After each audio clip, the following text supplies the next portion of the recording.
Question number 3 part number 2 को solve करने के लिए सबसे पहले हम देखें इसमें जो कॉज इन्वर्स लिखा हुआ है इसको हम अल्फा लेट कर लेंगे।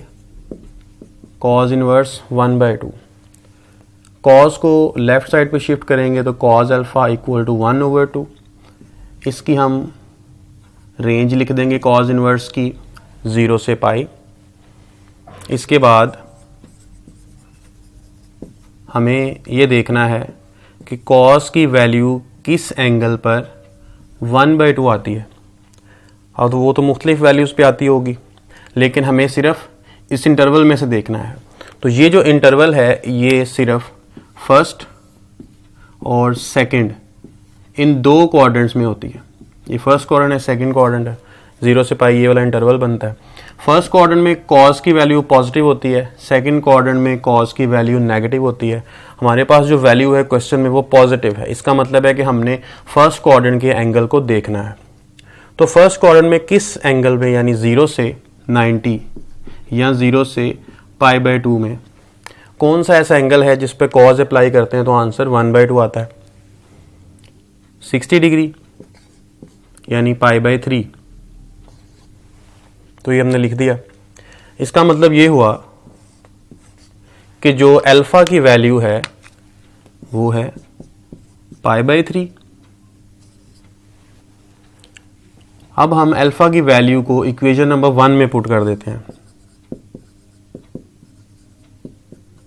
जब 1 में पुट कर देंगे तो ये वैल्यू बनेगी cos inverse 1/2 is equal to π/3। Question अभी तक कंप्लीट नहीं हुआ क्योंकि कॉज इनवर्स 1/2 की वैल्यू हमने अभी तक फाइंड की है। हमें वैल्यू चाहिए सीकेंट ऑफ कॉज इनवर्स 1/2 की। तो इस वैल्यू के लिए हम बोथ साइड्स अप्लाई कर देंगे सीकेंट।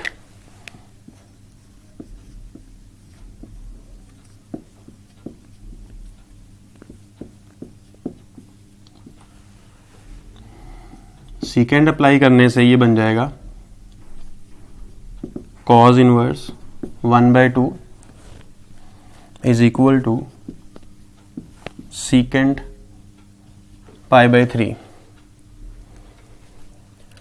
लेफ्ट साइड क्वेश्चन की स्टेटमेंट के इक्वल है और राइट साइड को सॉल्व करना है। सीकेंट π/3 की वैल्यू फाइंड करने के लिए इसका रेसिप्रोकल लिखते हैं cos π/3। cos π/3 यानी cos 60 डिग्री क्या वैल्यू होगी 1/2। इसका रेसिप्रोकल करने से आंसर आ जाएगा 2। तो यही रिक्वायर्ड था।